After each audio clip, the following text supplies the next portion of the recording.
Hello and welcome back to Combat Mission Battle for Normandy. We're taking back into the Market Garden campaign, Mission 3. As you can see, again, this time we're going up Hell's Highway, so we're not the Paras. We're folks going up the road, so we've got quite a lot of armoured squadrons there. I'll let you pause the video if you want to look at the briefing. I know what's going on. So basically I've got this kind of recon unit which I need to keep alive because that's what I'm going to need to control the airplanes. But for the most part, as you can see, the mess on this road, it's just huge amounts of armour and quite a large amount of infantry. Normally this many icons on screen at once scares me, but because it's part of the campaign I just kind of dealt with it. Now, the interesting part here, and it's basically why I play a particular way in this, is that it tells you that you don't necessarily need to worry about vehicle casualties, but you need to look after your infantry.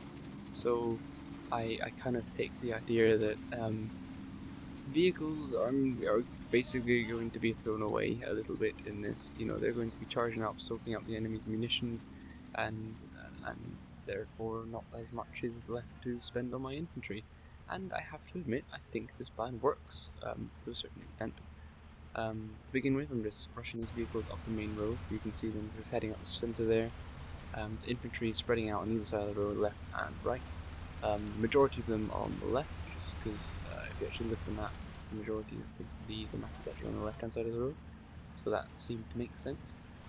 The vehicles themselves are a bit of a mix between kind of armoured patrol cars, armoured vehicles, armoured troop transports, and tanks. The Shermans aren't the heaviest tanks in the world, but some of them have some fairly large caliber guns in the front. If you look at these fellows working through their various small arms and the thingamajigs and mortars and other thingamajigs of death and destruction, so overall the force is pretty impressive. I genuinely think the scenario designer was having a wee bit of a giggle to himself when he planned this one out, because frankly it's fairly ridiculous. The Germans in this are incredibly strong.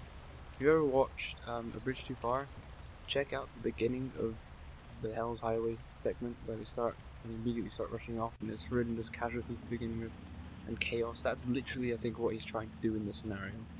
You're not going to break through here without some fairly serious slogging. And if you do, film it and show me, because you are a better man than I am. So basically I've marched all my infantry out. They're following tanks, a bit of a kind of a leapfrogging thing. Tanks go forward, infantry follow. Tanks go forward, infantry follows. As you can see, the Bren carrier, using its special ability, which is basically they press a button and it can actually move through friendly forces without running them over. I didn't actually know that they had that sort of technology level in World War II, but it's interesting to know. I mean, us Brits do tend to be ahead of the game. I really like this clip. If you look just in the background, you've got that kind of the tanks rolling past in the back, and the armoured patrol car deciding to fall down a ditch, while these infantry kind of rush out onto this mound to then take cover. I just think this is such a cinematic shot. Let's have a look at that. Just because that raised road in the background makes it look really quite nice. Seeing that slow hunting advance as all the vehicles infantry hunt over the open ground. Thank you, Combat Mission, by the way, for not actually enabling me to in any way make sure my guys are on the reverse slope of that ditch facing over rather than on top of the dish. Dish? Apparently they're on a dish, not a ditch. Yeah. There's the Enfield rifles. Oh God, save me. Well, that's actually very pertinent for the upcoming vote where I am. If you're not aware, Scotland might just be becoming independent in the next couple of weeks, but that may not happen. We'll see. Oh, yes, as you can see, I'm just moving these covers, using these covers in ditches as the infantry move up. It's a fairly simple tactic, leapfrogging, using the vehicles as the first section, and then sending up a small hunting section, and the rest just sprinting the rest over. Hordes and hordes of men sprinting over. I'm really lucky the Germans didn't start hitting me with artillery, because there are so many times where I have so many infantry in very, very, very exposed positions.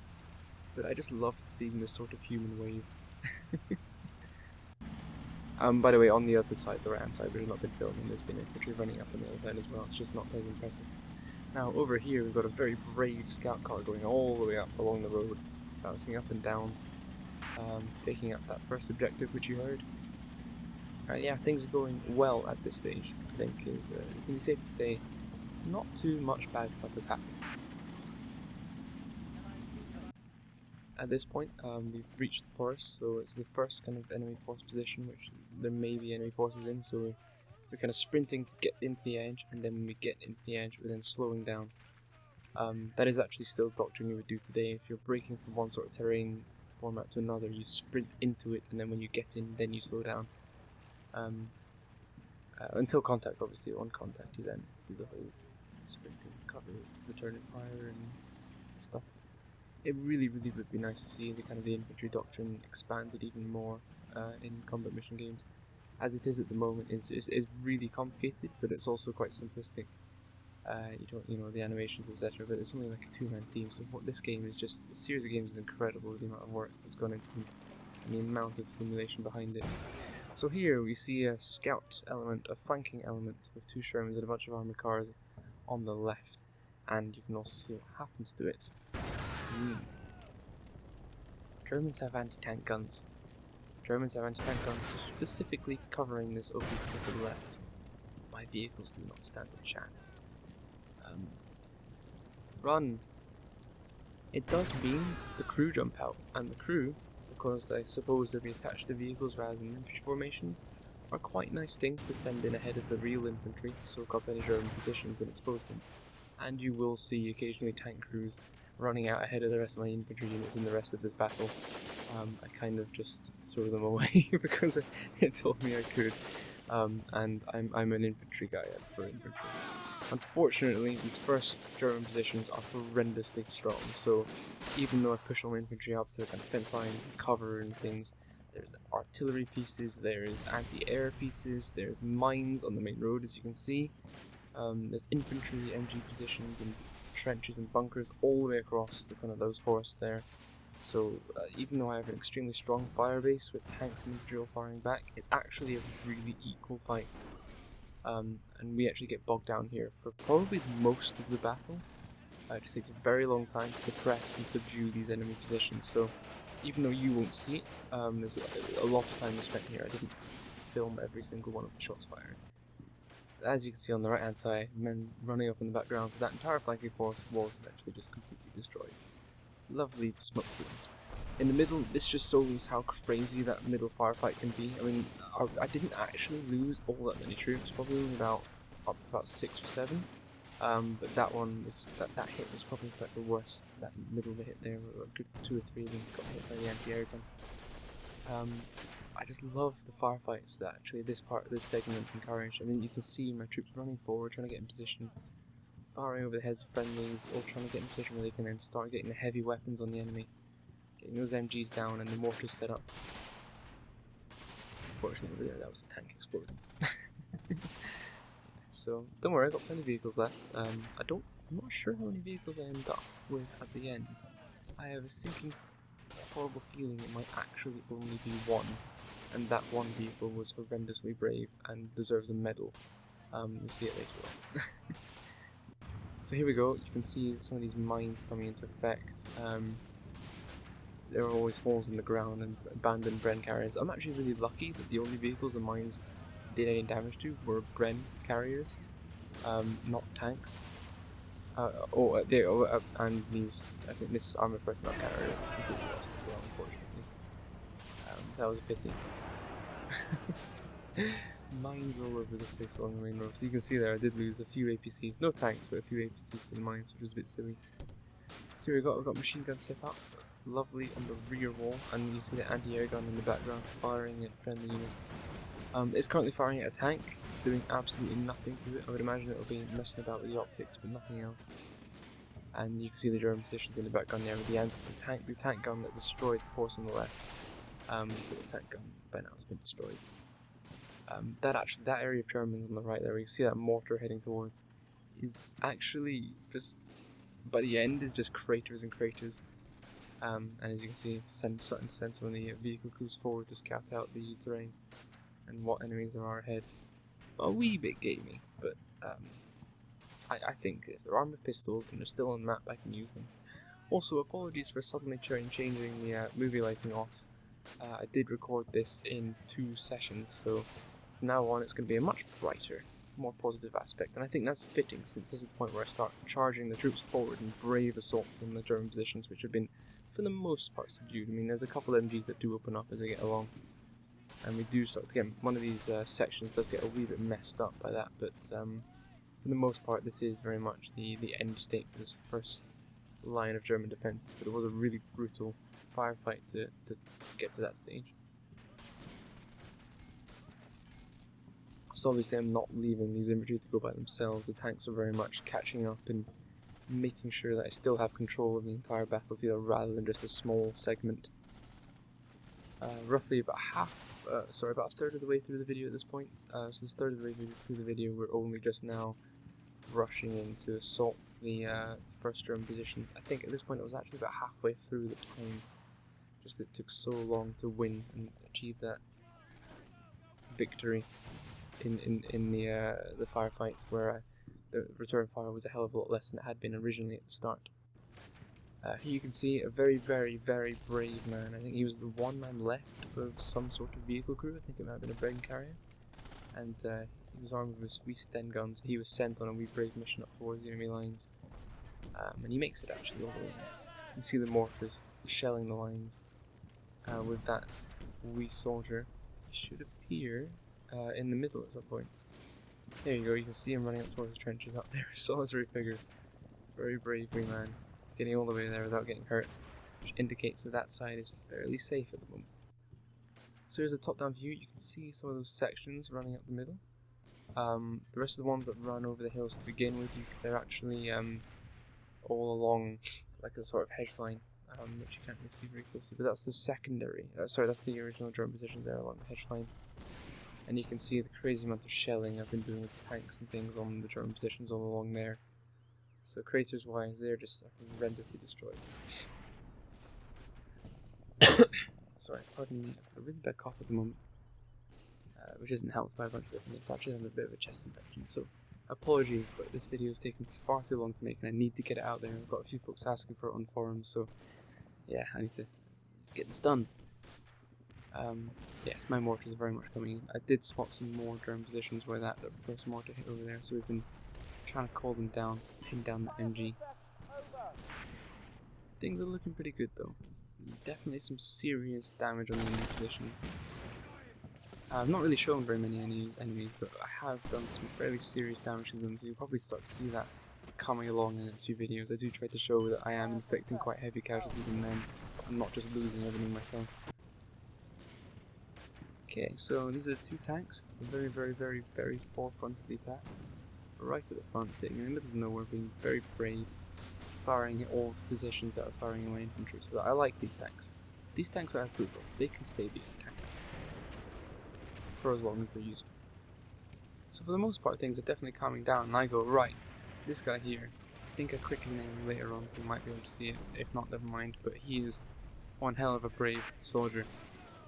I see him getting about halfway up the map currently being shot at, and you can see him just running past those final positions all the way straight towards the objective, which is the exit on the far side. Because obviously this hell's highway, all I need to do is rush my forces, break the lines, and get through the road.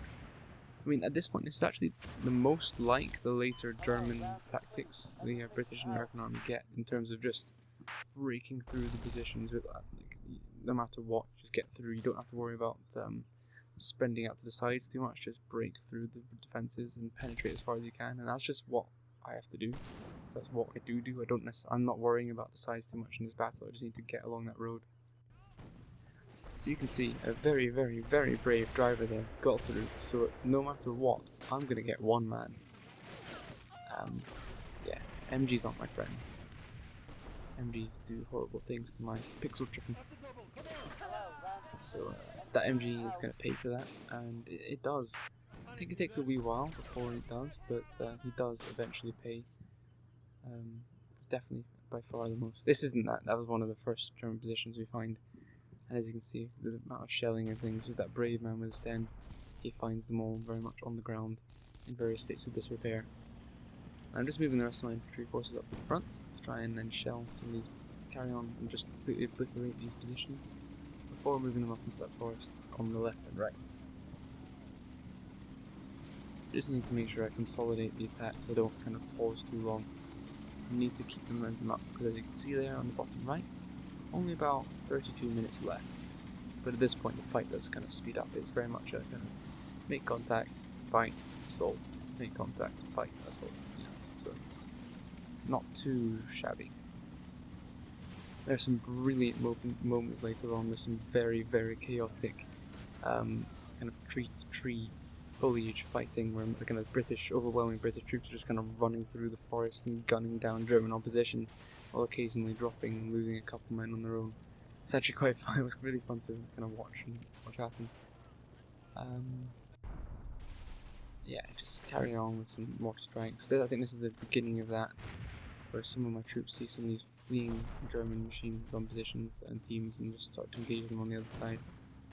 Fortunately, as you can see here, I do then have 2 sections pinned down right in the middle of the field among the haystacks, which wasn't ideal. So what if they eventually basically have to just stay down and wait for friendly forces to destroy the enemy before I can then move up more forces to help them out in that final assault. But as you can see, this is them being pinned down, so they just have to kind of try and lie down, heal up their buddies, and not move. That section there is probably takes the most casualties out of all the sections that are in the battle, just because it's the unfortunate guys who stand very still. Again, one very, very brave crewman running all the way along and getting gunned down right at the end. There. Nope. There. Nope. There. Yeah, he gets gunned down pretty quickly. So, unfortunately, sections right in the middle. Not great, but there's not all that much I can do about it. Probably shouldn't have rushed these guys too quick, because this charge actually failed, and that was ridiculous. It was a machine gun burst that took out about, you see here, this machine gun burst just takes out, oh no, yeah, sorry, it was a mortar strike. The mortar strike basically, like on the German side, it took out about 7 or 8 of my men. Like, the most horrendous casualties I had in the entire fight. Just one mortar burst, just wounding everyone with shrapnel. I don't think any of them actually died, but they all got wounded. So they probably all had like bits of metal sticking out of various limbs. But it was that's the sort of thing that just happens in that you just have to like kind of take on the chin and carry on going. It was very good. It was either a mortar or a rifle grenade. I think that by the size of the explosion, it was probably more likely to be a rifle grenade of some sort. I'm gonna have a sip of tea. Sorry, guys.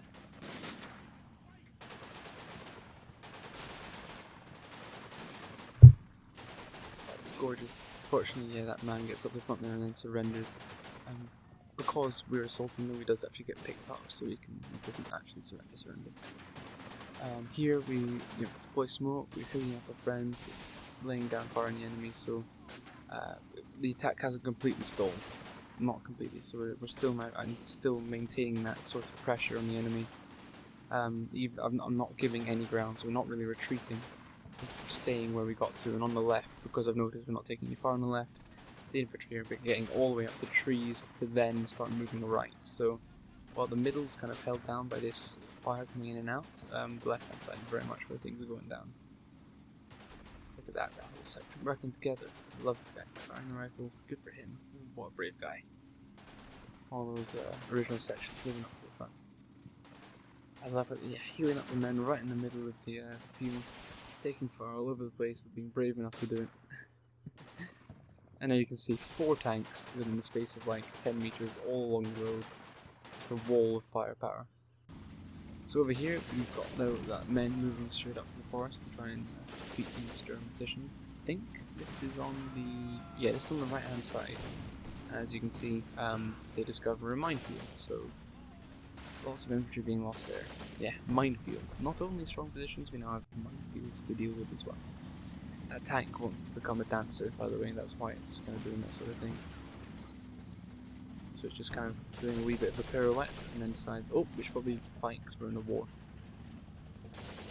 Because these tanks all came up at the same time, and they all started firing, they actually immediately pinned down all the German positions and immediately started grading them, because there was an AT gun and a machine gun there. And as you can see, neither of them last very long, because the tanks kind of came out in force, so pretty good result there. And yeah, obviously a tank driver in the bottom left running into the forest. I definitely use them to try and scout attack enemy positions and then bring the infantry after that. So as you can see, the forces then moving off, sprinting across that open field to the haystacks where we were pinned down before. So you can see we are making some fairly quick progress across the battlefield. I am aware of the time at this point, so I'm trying to keep it fast. I did like using that sort of wall of 5 armoured vehicles at the beginning. So here you can start seeing some of my men moving into that left-hand forest. If you think about it, this is from the German positions on my left, their right, in the forest looking towards my forces. So you can start seeing kind of fighting going in the trees, explosions all over the place. These are German troops trying to run through the forest away from my men, taking kind of fairly heavy casualties as they do so. So there's quite a large force of them in these trees trying to make it back to the next line. But because I've been just sprinting them through the forest and sprinting them to get to the positions, I actually catch up with them and basically kill almost all of them, I think. So that was a nice result. I didn't want to let them get away too quickly because of the amount of casualties they actually inflicted on my men already. So they do pay for it, as you can see. I think this guy gets away. I'm not sure about those two. Then in case you can kind of see some of my men grouping up in this. This is the MG trench that's been pinned down by those tanks and eventually losing those casualties. But as you can see, it is two-sided. The fight is two-sided. I'm inflicting casualties as much as they are. We do take some MG fire and enemy shoots through the forest, but as you can see, we're definitely kind of catching up with them, killing them, making the rest of them surrender. Even the guys in the forest over here. So yeah, the troops definitely are kind of moving forward. This is a sort of sprint through the forest that you do see. There were Germans out there, you can see them. There's about 2 or 3 Germans trying to fire my troops hidden in that bush, all of them lying down. But because of the amount of troops that I had running up, they just got completely obliterated before they could do any damage whatsoever. So it was kind of brutal actually watching the sort of Thompsons and rifles and turning around and unloading into them. Pixel Truppen can be really mean to each other. I mean, we're giving them the orders, but it's them that just continues firing into dead bodies, which is really creepy whenever I see it. If you want to watch the second Kiwi Gustav line right at the end of the video, you can see an angry rifleman avenging his fallen comrades. Yeah, here we go, even further. And these are the 3 remaining Germans kind of trying to make it across, and my men very much do, I think, get them. But unfortunately, that attracts the attention of, oh look, another line of German defences in the next forest, and I think it's even stronger than one we had before. Look at that. So MG positions, there's another anti-tank gun, and yeah, so we start to take some fairly heavy resistance and fire from them. So for the most part, I stopped these men short of reaching the edge of the forest. There's no point in losing even more infantry to random fire.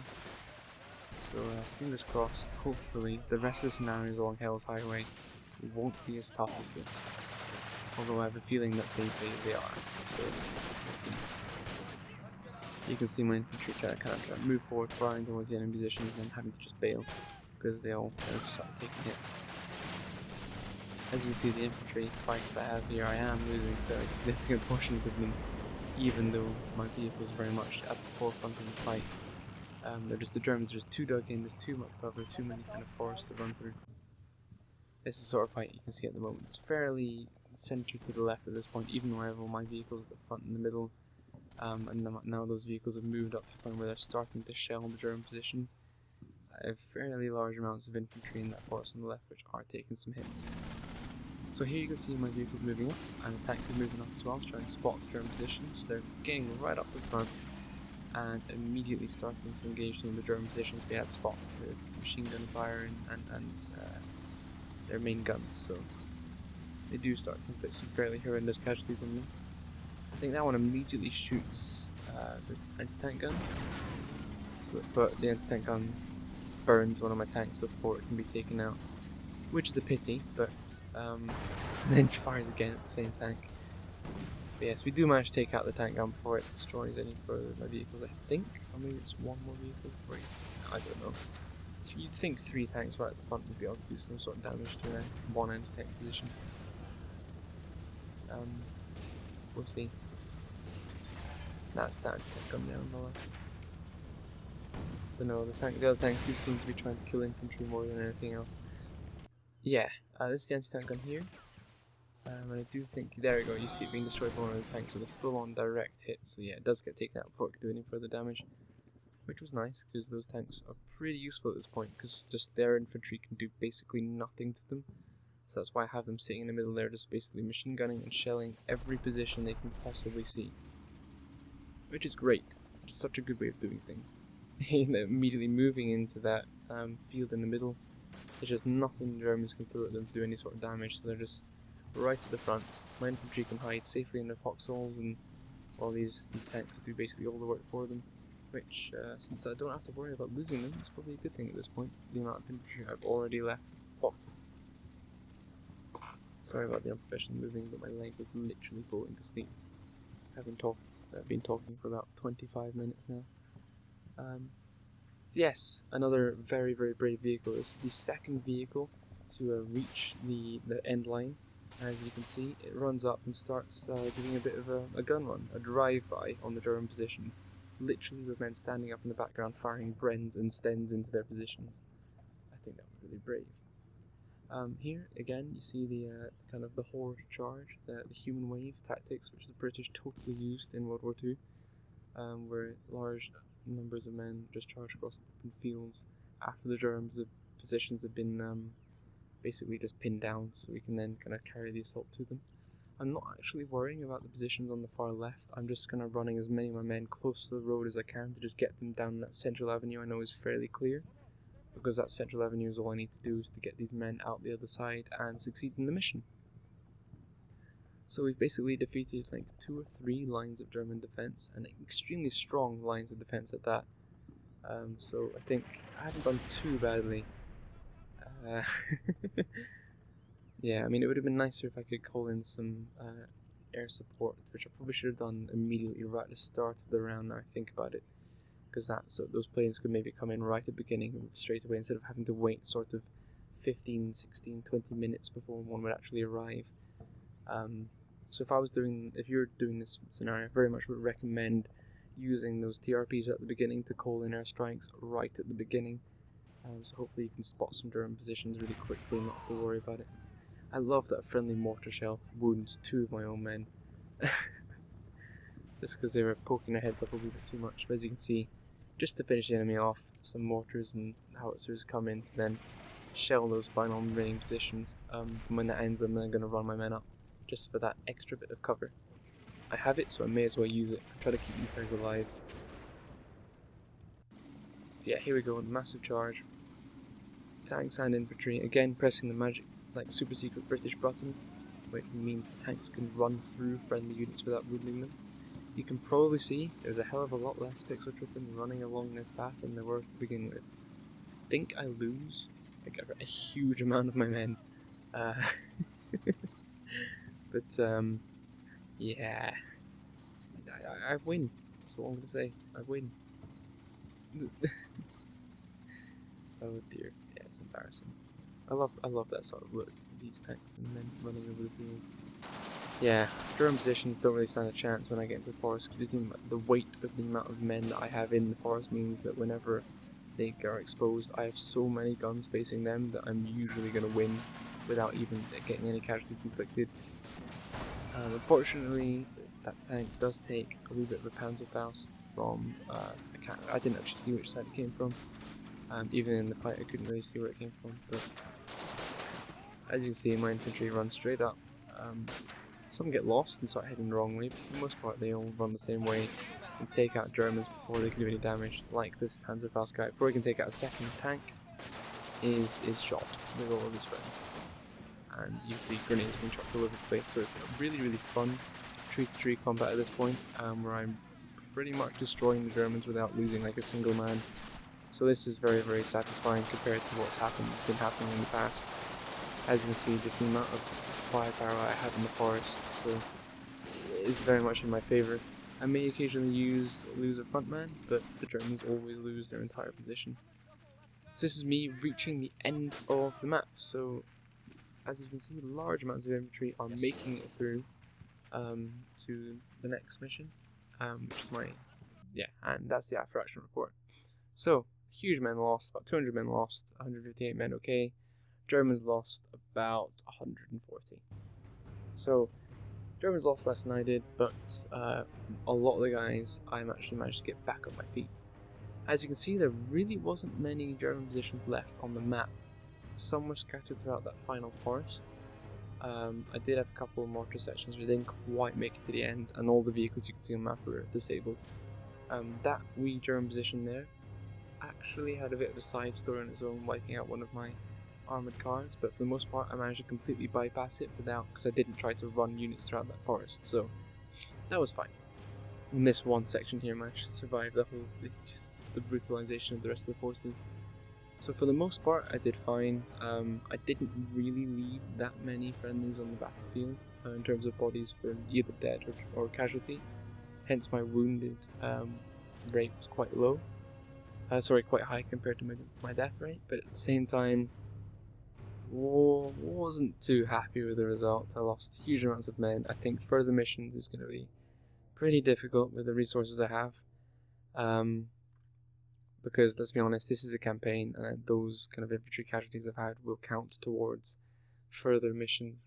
So it'll be interesting to see how much I can actually kind of cope with that. But yeah, I mean, I'm sure I read. Like, it'd be horrible if I realised next time, but I'm sure I read that the tanks basically don't matter very much. Like, I can kind of lose them. But as you can see, the Germans did take some fairly horrendous casualties all the way across the front. I mean, there's bodies just everywhere. Hundreds of men killed on both sides, but I won. I took us through. We had that kind of grand final victory as the Germans were hoping for. But yeah, you can see those forces still left on the left and right in the middle.